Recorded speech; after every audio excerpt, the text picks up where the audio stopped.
Shooting থেকে ফিরেই পেয়ে যান গরম গরম কফি। কেমন কাটছে মধুমিতা দেবমালের নতুন সংসার, কি বললেন এই অভিনেত্রী?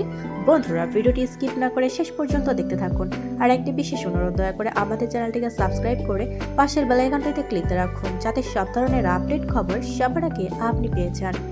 চোখের নিমিষে সংসার জীবনের 1 মাস পূরণ করে ফেললেন মধুমিতা সরকার।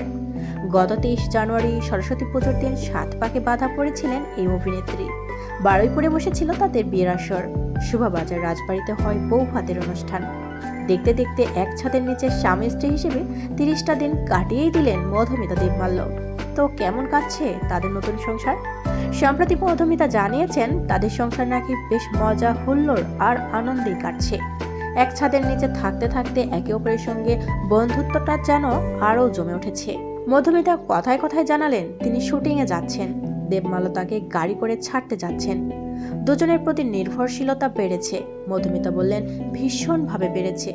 একসঙ্গে না থাকলে এটা বুঝতেই পারতাম না। প্রেম ভালোবাসার পাশাপাশি ঝগড়াও নাকি হচ্ছে। ভেজে তোয়ালে বিছানায় রাখা, এসি চালানো নিয়ে মাঝে মাঝে হালকা ঝগড়াও চলছে। তবে ঝগড়ার পর অভিমান বেশিক্ষণ স্থায়ী হচ্ছে না। মধুমিতা বলেন, প্রেমের সময় আমরা প্রচুর ঝগড়া করতাম, রাগ করে কথা বলতাম না, কিন্তু বিয়ের পর সেটা একেবারেই করতে পারছি না। ঝগড়া হলেও খুব তাড়াতাড়ি সেটা মিটে যাচ্ছে। এখন সেভাবে রান্নাঘরের দায়িত্বটা এসে কাঁধে পড়েনি মধুমিতার। তবে দেবমাল্যের পছন্দের টুকিটাকি খাবার বানিয়েছে নিজে হাতে। দেবমাল্য ও মধুমিতার জন্য চা কফি বানাচ্ছেন।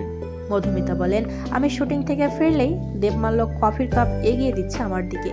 ওই আমাকে সবচেয়ে বেশি যত্ন করছে। প্রিয় বন্ধুরা, মধুমিতা দেবমাল্যকে আপনাদের কেমন লাগে অবশ্যই কমেন্টস করে আমাদের জানিয়ে দিন। আর পরবর্তী আপডেট নিউজ সবার আগে পেতে হলে আমাদের চ্যানেলটি সাবস্ক্রাইব করে পাশের বেল আইকনটা অন রাখুন। এতক্ষণ সাথে থাকার জন্য ধন্যবাদ।